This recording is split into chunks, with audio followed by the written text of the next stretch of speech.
अस्सलाम वालेकुम dear MD cat aspirants, कैसे हैं आप सब। उम्मीद है आप सब बिल्कुल ठीक ठाक होंगे। और हमारे जो आज का लेक्चर है वो होगा पहला चैप्टर आपकी केमिस्ट्री की न्यू बुक का, जो कि है स्टिचियोमेट्री। आज की इस वीडियो के अंदर वन शॉट लेक्चर के अंदर हम लोग इस कंप्लीट चैप्टर को रिव्यू करेंगे और स्टिचियोमेट्री के बारे में जो है वो हम हर एक चीज़ जो कि बुक के अंदर मेंशन है उसको हम लोग जो है वो पढ़ेंगे। तो जो है बग़ैर लेट किए जो है वो इसको स्टार्ट करते हैं स्टिचियोमेट्री को। ठीक है बच्चों, लेकिन एज़ यूजुअल आप लोगों से सिर्फ एक रिक्वेस्ट है कि अगर आप लोग मेरे चैनल पर न्यू हैं तो मेरे चैनल को लाजमी सब्सक्राइब कर दें ताकि आगे आने वाले और भी लेक्चर्स आप सबको मिलते रहें।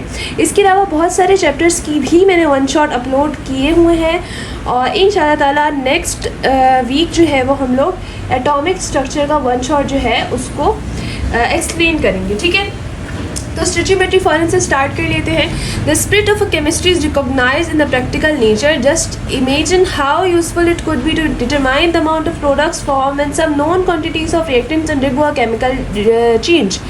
कह रहे हैं ये सिर्फ इंट्रोडक्शन की बातें हैं और इसमें हमें ये बताया जा रहा है कि आप सोचें कि कितना अच्छा लगेगा या कि केमिस्ट्री की रूह में कि अगर हम इस बात को सोचें, केमिस्ट्री की रूह से हम इस बात को सोचें कि अगर किसी केमिकल रिएक्शन के अंदर हमें रिएक्टेंट्स की क्वांटिटी का मालूम हो और हमें ये पता लगाना हो कि प्रोडक्ट्स उससे कितने बनेंगे और हम ये पता लगा पाएँ बिकॉज ऑफ दिस स्टिचियोमेट्री, तो हम लोगों के लिए कितनी अच्छी बात हो जाएगी। ठीक है, तो ये इस तरीके की चीज़ें आपके पास पहले वाले चैप्टर के अंदर आपको जस्ट ये दिया हुआ है। ठीक है, अच्छा इसमें जो भी इंपॉर्टेंट चीज़ें हैं उनकी तरफ चलते हैं। स्टिचियोमेट्री की डेफिनेशन जो है उसको अगर हम समझें और उसको हम देखें तो स्टिचियोमेट्री जो है वो ग्रीक वर्ड है जो कि स्टिचियन से निकला है।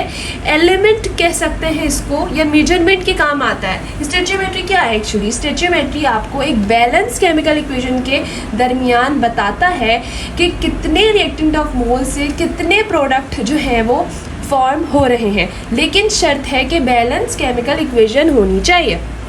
ये डील करता है with the study of quantitative relationship.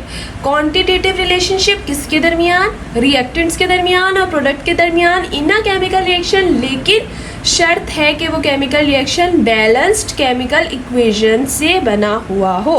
अगर इक्वेशन बैलेंस नहीं होगी, आपको नहीं पता होगा कितने मोल्स क्या चीज़ प्रोड्यूस कर रहे हैं, दोनों रिएक्टेंट और प्रोडक्ट के मोल्स अगर आपके पास नहीं होंगे तो आप जो है वो किसी भी केमिकल इक्वेशन में स्टिचियोमेट्री को अप्लाई नहीं कर सकते जब तक कि आपको उनकी क्वांटिटीज़ का ना पता हो और वो क्वांटिटीज़ का बैलेंस होना शर्त है। सही है, यानी कि आपको पता हो कि जो इक्वेशन आप यूज़ कर रहे हैं वो बैलेंस्ड है कि नहीं। अच्छा, कंक्लूसिवली अगर हम बात करें, stoichiometry tells us that what amount of each reacting species we require to consume completely into desire amount of product, कि हम कितने रिएक्टेंट को यूज़ करेंगे कि हमें इतना प्रोडक्ट मिल जाए, एक्चुअली हमें स्टिचियोमेट्री बताता है।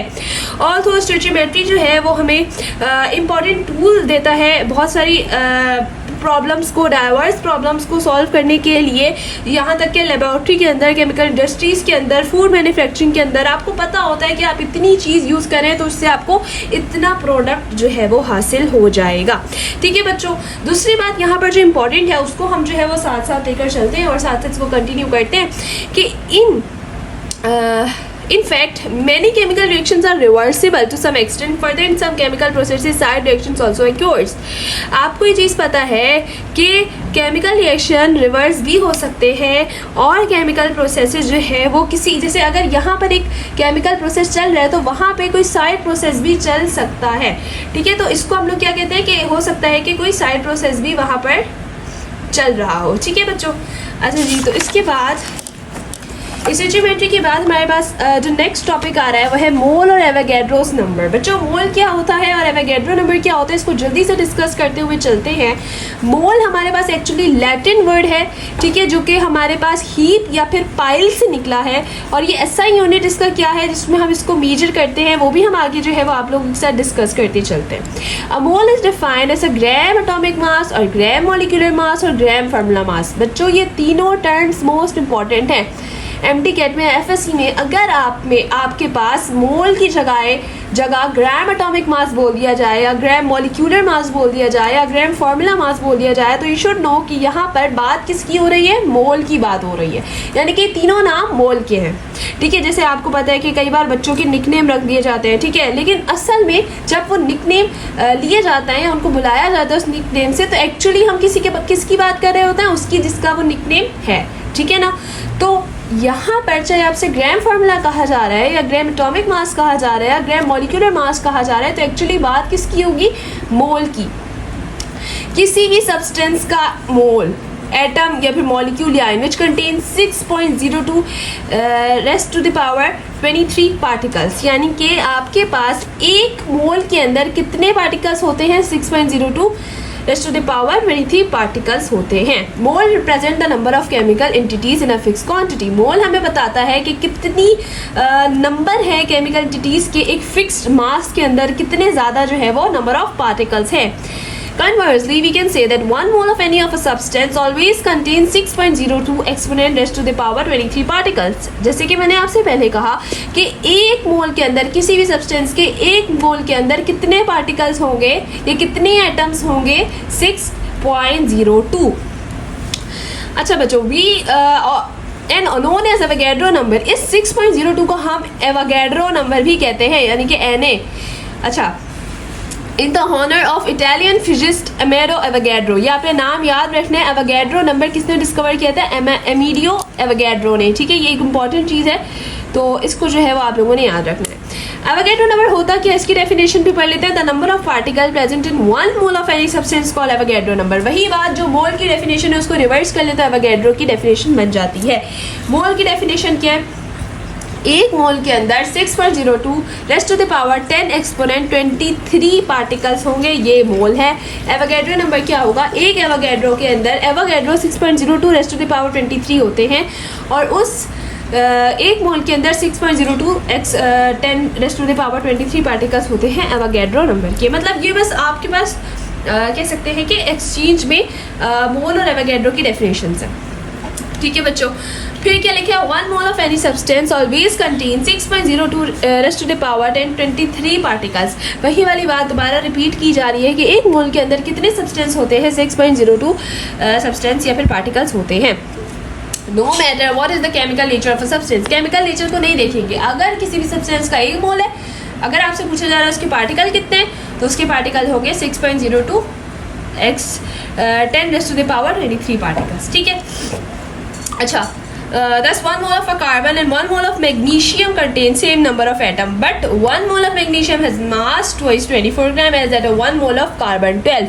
अगर मैग्नीशियम की बात की जा रही है तो मैग्नीशियम का मास ट्वाइस है और यहाँ पे हमारे पास कार्बन का मास 12 है। लेकिन अगर एक एक मोल की बात की जा रही है, कैसे मैं आप लोगों को समझाती हूँ। देखें, यहाँ पर आपको दो डायग्राम्स दी गई हैं। ये हमारे पास है मैग्नीशियम और ये हमारे पास है कार्बन। कार्बन का एटॉमिक मास कितना होता है 12, मैग्नीशियम का एटॉमिक मास कितना होता है 24।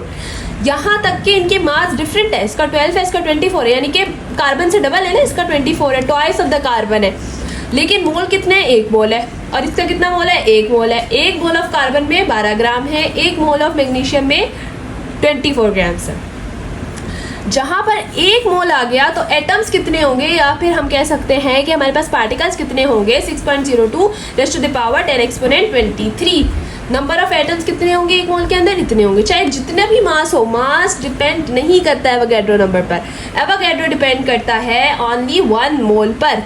1 मोल होगा तो इतने एवोगैड्रो होंगे, 2 मोल होंगे तो 2 को मल्टीप्लाई कर देंगे एवोगैड्रो से, 3 मोल होंगे तो उसको मल्टीप्लाई कर देंगे, एज सो ऑन। ये जो है वो हमारे पास चलता रहेगा। अच्छा बच्चों, नेक्स्ट पेज की तरफ आ जाते हैं। अच्छा, नेक्स्ट पेज हमारे पास जो है वो क्या लिखा है, Avogadro number 6.02 raised to the power 10 23 is such a huge value that if the number of atom of an element is counted by a device at the rate of 1 million per second, it would take 4 billion years. Similarly, if there is such a number of basketballs, it would make entirely a new planet like Earth। कह रहे हैं कि 6.02 जो है वो एक बहुत बड़ी, बहुत ह्यूज वैल्यू है। आपको पता है क्योंकि देखिए आप 6.02 के साथ 23 जीरो लगाएं तो ये कितनी बड़ी वैल्यू है। तो बहुत ह्यूज जो है वो वैल्यू है नंबर ऑफ एटम्स की एक एलिमेंट के अंदर या फिर डिवाइस के अंदर। अगर आप इसको अगर आप इसको कह सकते हैं कि अगर आप इसको गिने तो ये काफ़ी ज़्यादा टाइम लेता है। तो ये ईजी आपको एक मेजरमेंट दे दी गई है कि एक मोल के अंदर इतने एटम्स हैं, इतने पार्टिकल्स हैं जो आपको याद रखने हैं। While using the term of mole for ionic compounds, we consider the number of formula units of that compound. यानी कि अगर हम किसी का मोल निकाल रहे हैं किसी आयोनिक कंपाउंड का तो हम देखते हैं उनके फार्मूला यूनिट्स। फार्मूला यूनिट्स क्या होते हैं? जैसे for example 1 mole of MgCl2 is a quantity which contain 6.02 raised to the power 1023 MgCl2। आपको पता है कि एक मोल MgCl के अंदर कितने पार्टिकल्स होंगे? 6.02। ठीक है ना। इसी तरीके से अगर हम लोग देखेंगे कार्बन 12 कार्बन के अंदर कितने पार्टिकल्स? 1 मोल ऑफ 12 कार्बन के अंदर 6.02। इसी तरीके से हमारे पास हाइड्रोजन 1 मोल ऑफ हाइड्रोजन के अंदर कितने होंगे? 6.02। किसी भी सब्सटेंस का 1 मोल ले लें और उसके अंदर आप अगर पार्टिकल्स देखेंगे या एटम्स देखेंगे तो वो होंगे 6.02। ठीक है। However, in each MgCl2 unit there is 1 Mg plus 2 ions and 2 Cl ions। आपको पता है कि Mg के कितने आइंस है? +2 और Cl2 के माइनस आइंस है। This indicate that 1 mole of MgCl2 contain, ये हमें बता रहा है कि 6.02 के इसके अंदर अगर हम एटम्स की बात करें तो कितने हैं? 6.02 ही है क्योंकि ये 1 मोल है। MgCl का 1 मोल है इसलिए। लेकिन Mg के कितने आइंस हैं? 2 आइंस हैं। और अगर यहाँ पर 2 आइंस है तो हम 2 को, अगर सिर्फ आपसे Mg की बात की जा रही है कि इसमें आइंस कितने हैं तो आइंस किस तरीके से निकालते हैं? आइंस हम इस तरीके से निकालते हैं कि जितने भी आयन हमारे पास आते हैं उसको मल्टीप्लाई कर देते हैं एवोगैड्रोस नंबर से। अगर आपसे बोल रहे हैं मैग्नीशियम के आइंस कितने तो हमें पता है यहाँ पे Mg+2 है ना। Mg क्या है? +2 है। तो यहाँ पर अगर यहाँ पे क्योंकि 2 है तो यहाँ पर हमारे पास क्या हो जाएगा? +2। तो अगर यहाँ पर मैग्नीशियम जो है वो +2 है तो इसको आइंस हम किस तरीके से निकालेंगे? आइंस को हम मल्टीप्लाई कर देंगे एवोगैड्रो नंबर से। और 1 मोल मैग्नीशियम है तो एवोगैड्रो नंबर होगा 6.02। जब हम इसको मल्टीप्लाई कर देंगे तो हमारे पास आंसर आ जाएगा क्या? 12.04। मतलब कि डबल हो जाएगा ना 6 क्योंकि 2 से मल्टीप्लाई हो जाएगा। ठीक है। तो इस तरीके से हम लोग जो है वो इसके आंसर्स निकाल सकते हैं। अच्छा, फिर आपके पास यहाँ पर एक डेफिनेशन लिखी है जो कि मोस्ट इंपॉर्टेंट है। The mass in grams of 1 mole of any pure substance is known as molar mass. Mass of gram किसी भी एक मोल का प्योर सब्सटेंस का हम लोग कहते हैं ये इसका मोलर मास है।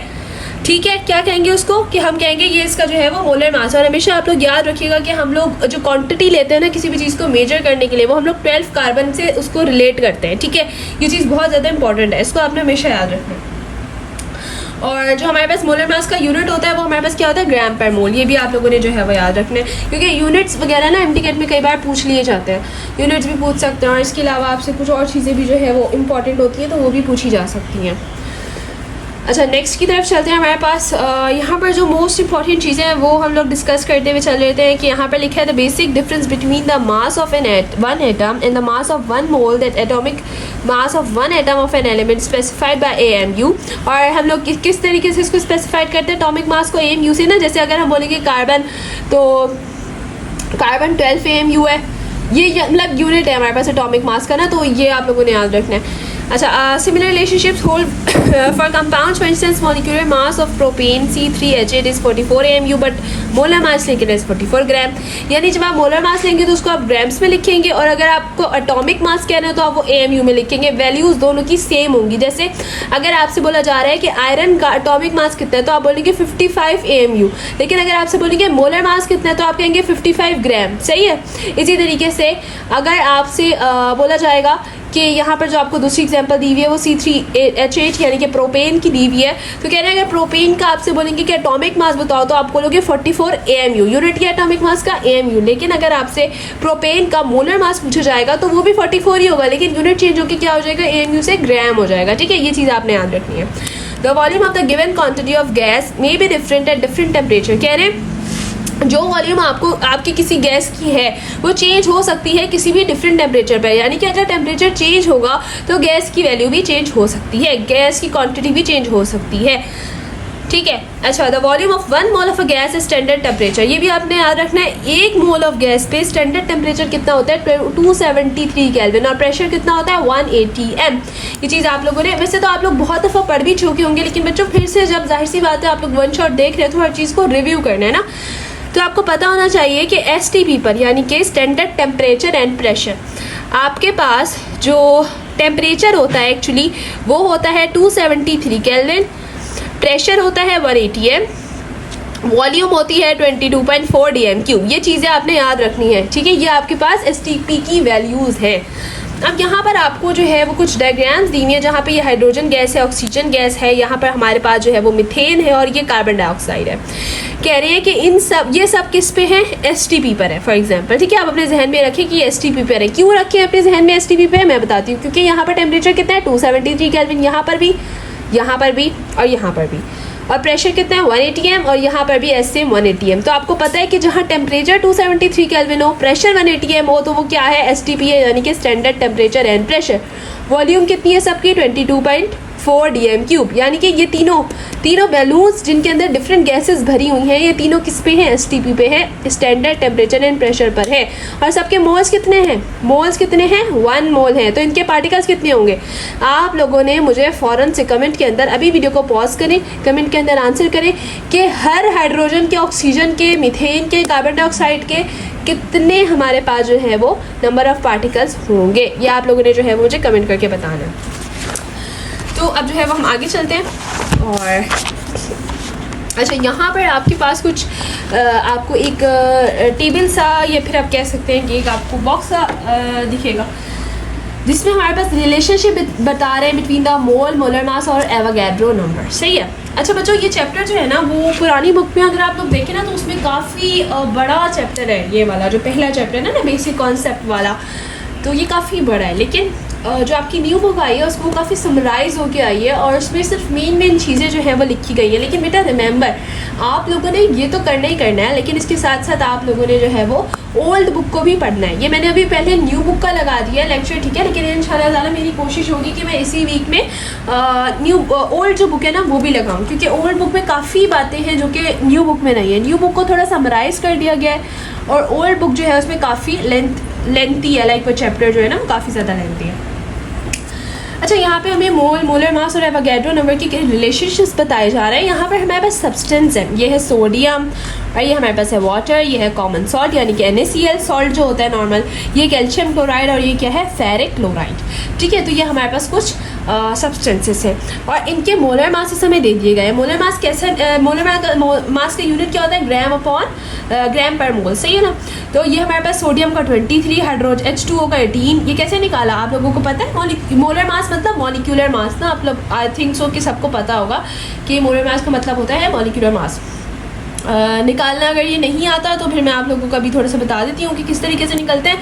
थोड़ा सा साइड पे आपको H2O को बता देती हूँ, ठीक है, कि मॉलिक्यूलर मास किस तरह निकलता है। मॉलिक्यूलर मास भी कह सकते हैं और मोलर मास भी कह सकता है। हमारे पास अगर हम H2O का देखें तो वो किस तरीके से निकलेगा, H2O, H कितने होते हैं 1, मल्टीप्लाई बाय इसके साथ क्या फिगर है 2, प्लस O कितने होते हैं 16, तो ये कितना हो गया 2 1 2 और प्लस 16 तो 18।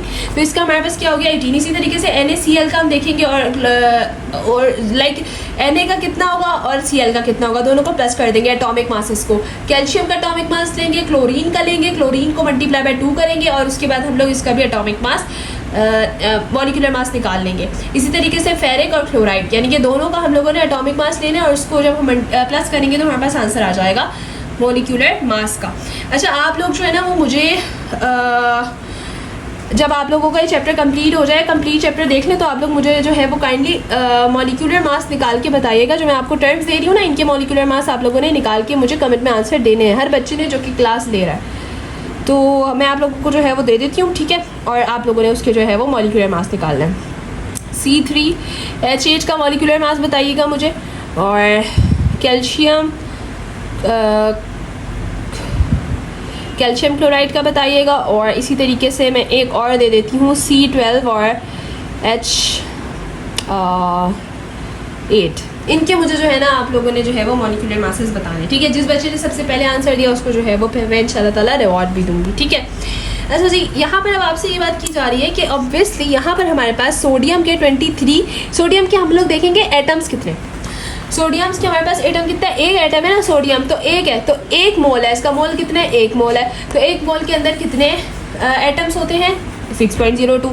यहाँ पर अगर हम H2O देखें तो यहाँ पर अगर हम बात करें ऑक्सीजन के एटम की, ऑक्सीजन का कितना एटम है, एक एटम है, और हाइड्रोजन के 2 एटम है। तो अगर ऑक्सीजन की बात की जाएगी तो ऑक्सीजन के अंदर हमारे पास नंबर ऑफ पार्टिकल्स कितने होंगे, 6.02। लेकिन अगर H2 की बात की जाएगी, क्योंकि यहाँ पे 2 मोल्स हैं, तो 2 मल्टीप्लाई होगा 6.02 से, ठीक है। और अगर टोटल आपसे पूरा फॉर्मूला पूछा जाएगा तो हम देखेंगे कितने एटम्स हैं, यहाँ पे 2, यहाँ पे 1, टोटल 3 है। तो 3 मल्टीप्लाई होगा किससे, 6.02 से। तो हमारे पास टोटल आ जाएगा हमारे पास नंबर ऑफ पार्टिकल्स, ठीक है। NaCl है। अब यहाँ पे अगर आपसे सोडियम के पूछ रहे हैं कि कितने आपके पास एटम्स है, तो आप क्या करेंगे, एक एटम है तो 6.02 ही होगा, 1 मोल है ना, इसका भी 1 मोल है, यहाँ पे भी 1 मोल है, ये 2 मोल है, तो 2 मल्टीप्लाई होगा 6.02 से। इसी तरीके से ये 1 मोल है और ये 3 मोल है, ठीक है। होप सो कि आप लोगों को जो है वो काफ़ी ज़्यादा अच्छे से समझ आ रहा होगा। अब हम लोग बात करते हैं यहाँ पे ये वाली जो चीज़ें लिखी है कुछ इंपॉर्टेंट है, सिर्फ ये फार्मूला आप लोगों ने अपने दिमाग में रखना है। मोल्स निकालने का, मोल्स निकालते हैं गिवन मास अपॉन मॉलिक्यूलर मास या फिर मोलर मास। मोलर मास भी कह सकते हैं, मॉलिक्यूलर मास भी कह सकते हैं। मॉलिक्यूलर मास निकालना मैंने आपको यहाँ पे सिखा दिया है। और अगर आपसे मोल निकालने को कहेंगे तो गिवन मास, यानी कि मास आपको क्वेश्चन में गिवन होगा, मॉलिक्यूलर मास मैंने आपको सिखा दिया कैसे निकालते हैं, और मोल आप लोग ईजिली निकाल सकेंगे, सही। अब यहाँ पे हमें कह रहे हैं मोल्स निकालो 25.5 ग्राम ऑफ सोडियम मेटल के। तो सोडियम मेटल हमारे पास यानी कि सोडियम के निकालना है, तो हम किस तरह निकालेंगे मोल्स। मोल्स कैसे निकालते हैं, गिवन मास अपॉन मॉलिक्यूलर मास। गिवन मास क्या है 25, सोडियम का मॉलिक्यूलर मास कितना है 23, 25 को डिवाइड करेंगे 23 से तो आंसर आ जाएगा। इसी तरीके से कुछ और क्वेश्चन भी हमें यहाँ पर गिवन है, तो उनको भी देख लेते हैं। यहाँ पर हमें कह रहे हैं कि जो है हमारे पास कह रहे हैं कि मोल्स जो है वाटर के वो है 3.25, तो मास बताओ वाटर का क्या होगा। तो अब आपको पता है कि यहाँ पर हम मोल्स का फॉर्मूला क्या होता है, mole is equals to given mass upon molecular mass. तो अब कह रहे हैं यहाँ पे कि हमें जो है वो मास बताना है, यानी कि ये वाला जो है वो हमें मास बताना है। तो जब हमें ये वाला मास बताना है तो क्या होगा, मोल मल्टीप्लाई हो जाएगा मॉलिक्यूलर मास से। मोल हमें गिवन है, मॉलिक्यूलर मास मैंने आपको पहले भी H2O का निकाल के पीछे बताया 18 आता है, तो हम लोग डायरेक्टली मोल को मल्टीप्लाई करेंगे 18 से और हमारे पास आंसर आ जाएगा, ठीक है बच्चों। तो ये लाइक ये बहुत ज़्यादा ईजीएस्ट क्वेश्चन होते हैं, आपको सिर्फ एक फार्मूला आना चाहिए, उसको आप सेटअप खुद ही करेंगे तो आपके पास काफ़ी, मतलब कि इस एक फार्मूले से, मोल वाले एक फार्मूले से आप 3 चीज़ें निकाल सकते हैं, मोलर मास, मोलर मास या मॉलिक्यूलर मास, एक तो गिवन मास, ठीक है, जो अगर आपको गिवन ना हो, जैसे ऊपर गिवन नहीं था तो आपने मोल को मल्टीप्लाई कर दिया मोलर मास से, और एक मोल, ये तीनों चीज़ें आप जो है वो निकाल सकते हैं। अच्छा बच्चों, अगर आप लोग चाह रहे हैं कि मैं इस चैप्टर में शॉर्ट ट्रिक्स बनाऊँ पूरे इस चैप्टर के हवाले से, क्योंकि इसमें बहुत सारी शॉर्ट ट्रिक्स यूज़ होती हैं जिसकी मदद से आप लोग एक क्वेश्चन का आंसर बिल्कुल सेकंड्स के अंदर निकाल सकते हैं, तो आप लोग लाजमी जो है वो वीडियो को लाइक कीजिएगा और कमेंट में लिखिएगा शॉर्ट ट्रिक्स। जितने ज़्यादा कमेंट्स होंगे शॉर्ट ट्रिक्स के, फिर मैं इंशाल्लाह ताला कोशिश करूँगी जितना जल्दी हो सकेगा बनाऊँगी। अगर नीड है तो लिखिएगा शॉर्ट ट्रिक्स, वरना फिर आप लोग मत लिखिएगा, आप लोग जैसे आप लोग को ठीक लगे, ठीक है। अगर मेरे पास ज़्यादा कमेंट्स आएंगे, ज़्यादा कमेंट्स का मतलब है 50 अबव कमेंट आए शॉर्ट ट्रिक्स से, तो फिर ही मैं शॉर्ट ट्रिक्स बताऊंगी। लेकिन इंशाल्लाह ताला वो शॉर्ट ट्रिक्स ऐसी होंगी कि वो आप लोगों को किसी भी यूट्यूब चैनल के अंदर नहीं दिखेंगी, यानी कि आज तक किसी ने भी उन शॉर्ट ट्रिक्स को अपलोड नहीं किया होगा, वो ऐसी शॉर्ट ट्रिक्स होंगी आप लोग सेकंड्स में स्टोइचियोमेट्री के हर क्वेश्चन का आंसर निकाल लेंगे। नेक्स्ट देखते हैं, यहाँ पर हमें मोल्स का एक और फॉर्मूला दिया जा रहा है। पिछला फॉर्मूला हमने क्या पढ़ा था, मास अपॉन मॉलिक्यूलर मास। यहाँ पे जो फॉर्मूला दिया जा रहा है वो कह रहे हैं नंबर ऑफ पार्टिकल को डिवाइड कर दो एवोगैड्रो से नंबर से, यानी कि यहाँ पे हमें क्या दिए हुए, यहाँ पे हमें क्या दिया हुआ है, नंबर ऑफ पार्टिकल्स दिए हुए। तो नंबर ऑफ पार्टिकल्स जो है उसको हम डायरेक्टली डिवाइड कर देंगे किससे, एवोगैड्रो नंबर से, और हमारे पास जो है वो आंसर आ जाएगा। अच्छा, ये भी वही वाली कुछ एग्जाम्पल्स हैं। यहाँ पर हमारे पास मास दिया हुआ है और यहाँ पे हमारे पास जो है वो ये हमारे पास क्या दिया हुआ है, नंबर ऑफ़ एटम्स दिए हुए हैं जो कि हमारे पास है 4.39, और हमारे पास मोलर मास दिया हुआ है, और यहाँ पे हमने कैलकुलेट करना। तो हम लोग इजीली कैलकुलेट कर सकते हैं कि हमारे पास जो है एक एटम के अंदर 6.02 मॉलिक्यूल्स होते हैं, तो 197 के अंदर कितने होंगे, डिवाइड कर देंगे तो हमारे पास जो आंसर आ जाएगा वो होगा कि इतने मतलब मॉलिक्यूल्स होते हैं। तो लाइक ये सब कुछ ना बहुत इजी है, आप लोग जितनी प्रैक्टिस करेंगे ना आपको उतना ही ज़्यादा आएगा, वरना अगर आप लोग प्रैक्टिस नहीं करेंगे तो आपको बिल्कुल ये सर के ऊपर से सारी चीज़ें गुजरेंगी। वीडियो को पॉज करें, क्वेश्चन को अच्छे से देखें, फिर मेरी बातों को वापस से रिमाइंड करें, जहन में लाएँ, सोचें, फिर आपको ईजिली सब चीज़ें समझ आएंगी। अब एग्जाम्पल 1.5 है, calculate the number of moles. Mole calculate करने हैं, एटम्स गिवन है। क्या करेंगे, एटम्स गिवन है ना, तो एटम को डिवाइड कर देंगे एवोगैड्रो नंबर से। सिंपली जब हम एटम को डिवाइड कर यहाँ देखो अब क्या हो रहा है, हमारे पास कह रहे हैं 6.02 एटम होते हैं 1 मोल ऑफ AL के अंदर, लेकिन यहाँ पर हमारे पास कितने आइटम्स हैं, इतने आइटम्स हैं, इतने आइटम्स हैं ना, जबकि हमारे पास होते हैं इतने, तो इसको हम क्या करेंगे, सिंपली डिवाइड कर देंगे, ठीक है ना। तो जब हम इसको डिवाइड कर देंगे तो हमारे पास आंसर आ जाएगा। अच्छा बच्चों, नंबर ऑफ मोल्स का एक और फॉर्मूला यहाँ पे दिया हुआ है कि आपने जो STP पे आपको वॉल्यूम गिवन होगी, वो वॉल्यूम को आप डिवाइड कर देंगे मोलर मास से, तो भी आप लोगों का आंसर निकल जाएगा। अभी हम किस तरीके से कर सकते हैं इसको भी देख लेते हैं। वही मैं आप लोगों से फिर बात कहूँगी कि अगर आप लोग चाह रहे हैं कि मैं आप लोगों के साथ शॉर्ट ट्रिक्स शेयर करूँ रिगार्डिंग दिस चैप्टर, तो आप लोगों को कमेंट करना पड़ेगा स्टिचियोमेट्री का शॉर्ट ट्रिक्स का। अगर आप लोग मेरे पास कमेंट्स आएंगे 50 अबव, क्योंकि मुझे पता है इस वीडियो की रीच काफ़ी ज़्यादा होगी, तो अगर मेरे पास 50 अबव कमेंट्स भी आ जाते हैं, जस्ट 50 अबव्स की बात कर रही हूँ, तो मैं आप लोगों को इंशाल्लाह ताला बहुत जल्द स्टिचियोमेट्री का इसी वीक में इंशाल्लाह ताला आप लोगों को स्टिचियोमेट्री की शॉर्ट ट्रिक्स की वीडियो भी सेंड कर दूँगी। आप लोगों ने सिर्फ इतना करना है, कमेंट में जाना है, शॉर्ट ट्रिक्स लिख देना है। जितने अगर 50 अबव कमेंट्स हो जाते हैं तो इंशाल्लाह ताला मैं इसी वीक अपलोड कर दूँगी। अच्छा, next we have volume of oxygen gas occupied by 1.5 moles of STP। कह रहे हैं कितनी वॉल्यूम ऑक्सीजन गैस की हमारे पास होगी 1.5 मोल्स ऑफ STP पर। तो ऑक्सीजन गैस की हमें क्या निकालनी है, वॉल्यूम निकालनी है, और गिवन हमारे पास क्या है, मोल्स गिवन है। तो अब देखिए, मोल हमारे पास गिवन है और वॉल्यूम हमने निकालनी है, तो क्या फॉर्मूला होगा जो हमने पीछे पढ़ा है, volume of O2 at STP divide by 22.4। Simple, क्योंकि हमारे पास वॉल्यूम कितनी होती है, 22.4 होती है ना। अब यहाँ हमने वॉल्यूम निकालनी है, तो वॉल्यूम इधर आ गई, मोल जाके मल्टीप्लाई होगा 22.4 से, मोल है 1.5, 22.4 हमारे पास STP पे जो वॉल्यूम है हमारे पास, पीछे मैंने आपको लिखवाई है, ठीक है, तो वो हमारे पास आंसर आ जाएगा।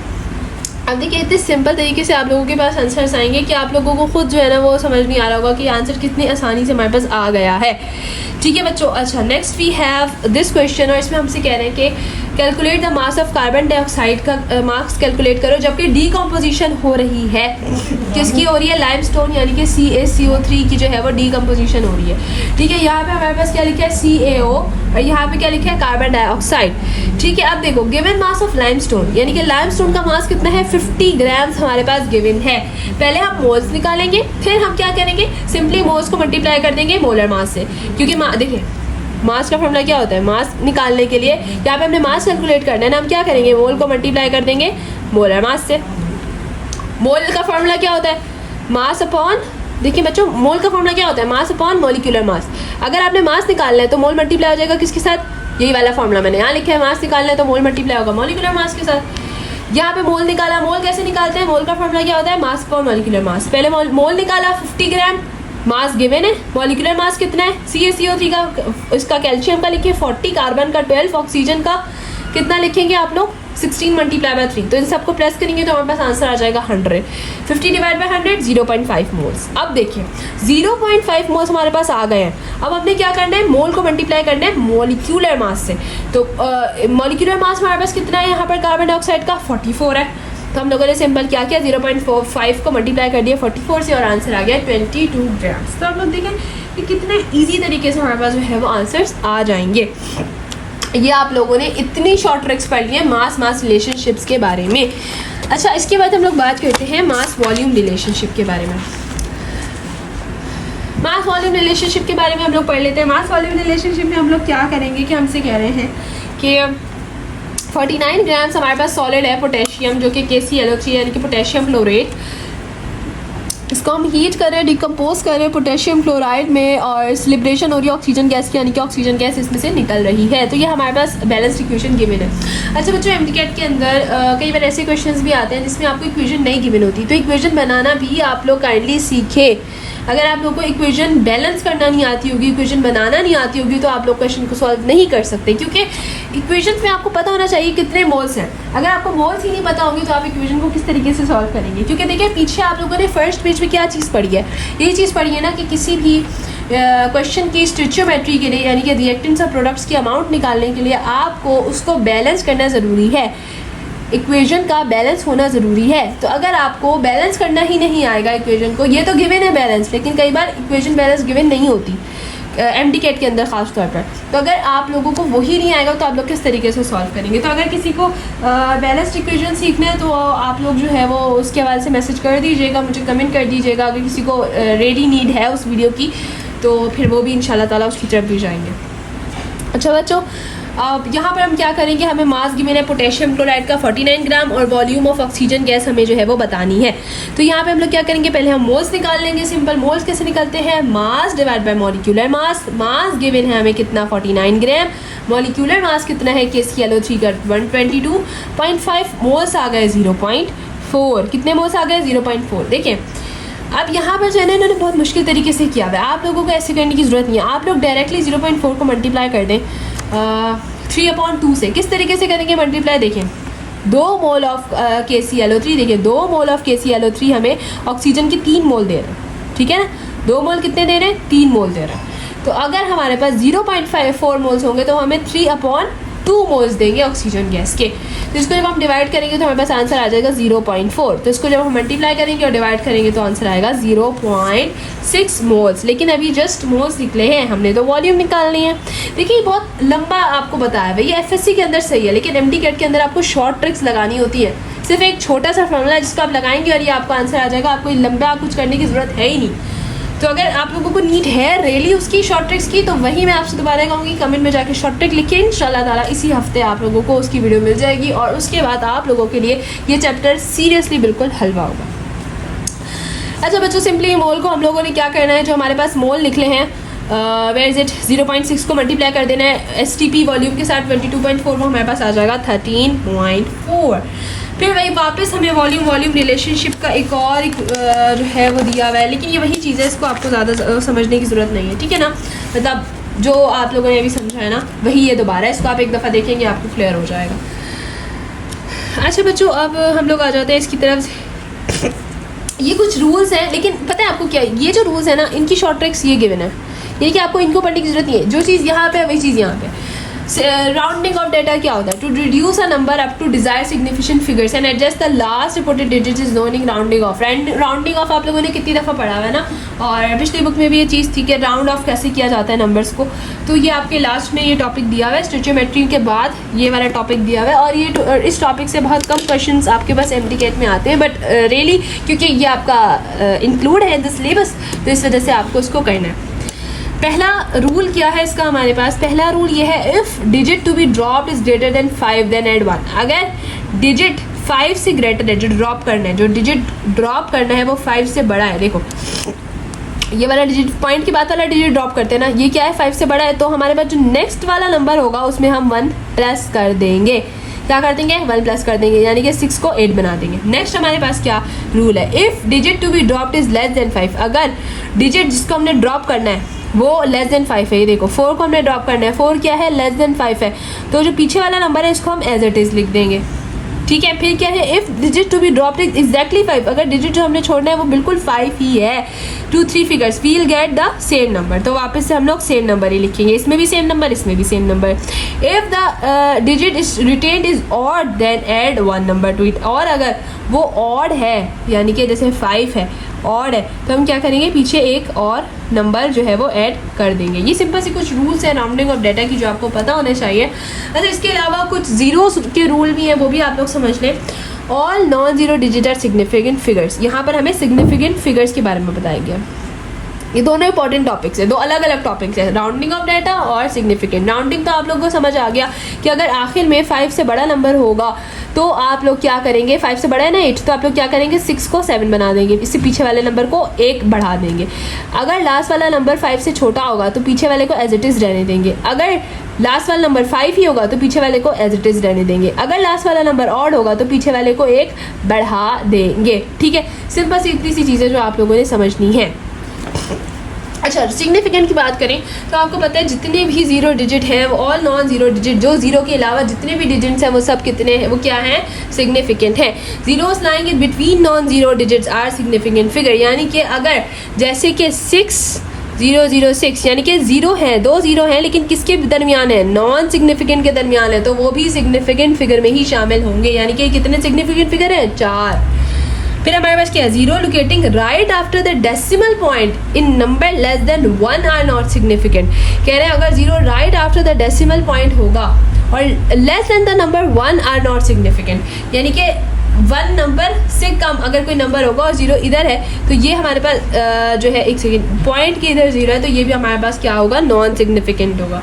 फिर हमारे पास है final zeros to the right of the decimal point are significant, यानी कि डेसिमल अगर हमारे पास फाइनल जीरो मतलब जीरो आखिर में लग रहा है और डेसिमल के बाद लग रहा है तो उसको हम सिग्निफिकेंट मानते हैं। Zeros that locate between the decimal point in number is less than 1 are not significant, कह रहे हैं जीरो जो कि लोकेट हो बिफोर द डेसिमल से पहले point in number less than 1 are not significant, यानी कि वो सिग्निफिकेंट नहीं होंगे।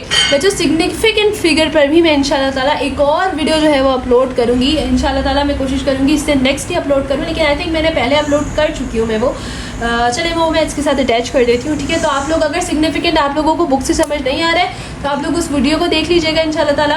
राउंडिंग ऑफ डाटा की भी मैं अटैच कर दूँगी और सिग्निफिकेंट की भी जो है वो अटैच कर दूँगी, ठीक है। डिस्क्रिप्शन में आप लोग चेक कर लीजिएगा, आपको मिल जाएंगी दोनों वीडियोज़, तो आप लोग वहाँ से ईजीली इसको समझ सकते हैं।